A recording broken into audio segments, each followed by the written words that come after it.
Selanjutnya dari Sanghyang Poek ada Sanghyang Tikoro. Tikoro adalah berasal dari kata Sunda tenggorokan. Jadi Sanghyang Tikoro ini adalah dulu tempat bertapa, tempat semedi. Memang kesana tuh sangat angker. Saya sendiri aroma tidak nyaman berada di goa Sanghyang Tikoro tersebut, merasa tidak nyaman berada di sana. Sanghyang Tikoro zaman dulu, orang tua zaman dulu bercerita, jika di Sanghyang Tikoro katanya, yang saya tahu Sanghyang Tikoro bahkan di sana dari dulu cerita orang tua dahulu. Jadi kalau Sanghyang Tikoro itu ada tanaman besar, batu yang diapit oleh tanaman sangat besar, pohon besar ya.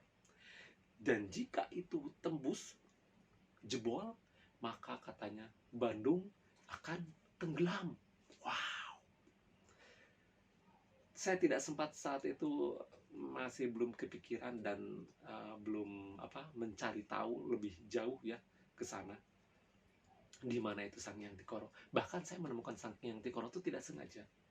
Hanya lewat, ini kenapa seperti ketika lewat kok kayak asik indah gitu. Saya ke gua, loh kok ada gua ini, ada gua itu. Setelah saya cari tahu, udah di sana, udah foto-foto, ada judulnya di atas deket PLTA Cirata, Sanghyang Tikoro. Wah, saya bersyukur di sana menemukan Sanghyang Tikoro yang tidak sengaja. Jadi informasi itu tanpa saya cari dulu. Jadi jalan aja.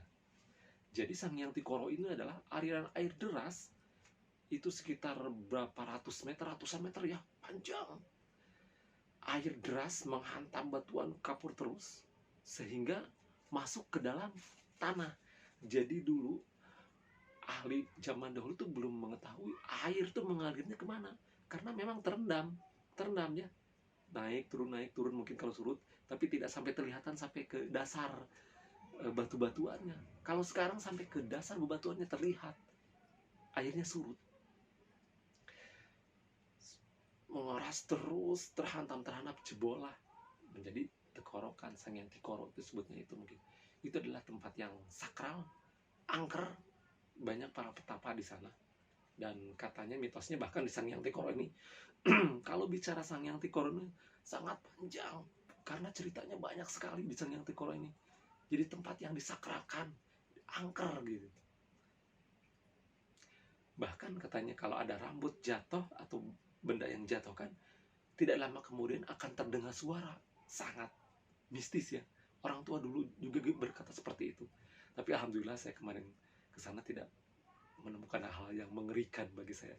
Yang aneh-aneh tidak menemukan. Hanya saya berfoto-foto di sana dan barulah tahu bahwa itu Sanghyang Tikoro. Dan ternyata setelah ketahui apa? Setelah dari Sanghyang Tikoro tuh saya ke Sanghyang Kenit. Nah, mundur-mundur terus ngobrol dengan orang-orang sana, ternyata ada susur gua dari Sanghyang Kenit yang keluar dari Sanghyang Tikoro. Susur gua dengan jarak yang cukup panjang, ratusan meter. Itu harus memakai alat perlengkapan khusus ya ke dalam gua, susur gua. Dan yang ditakutkan itu apa ya? Human error. Terjadi kesalahan pada manusia. Coba kalau misal di Sanghyang Tikoro itu kan ada PLTA, bendungan PLTA. Airnya dialihkan ke hong besar, keperluan PLTA hong besar. Nah, kalau secara alami itu masuk ke Sanghyang Tikoro dan keluar ke Kenit.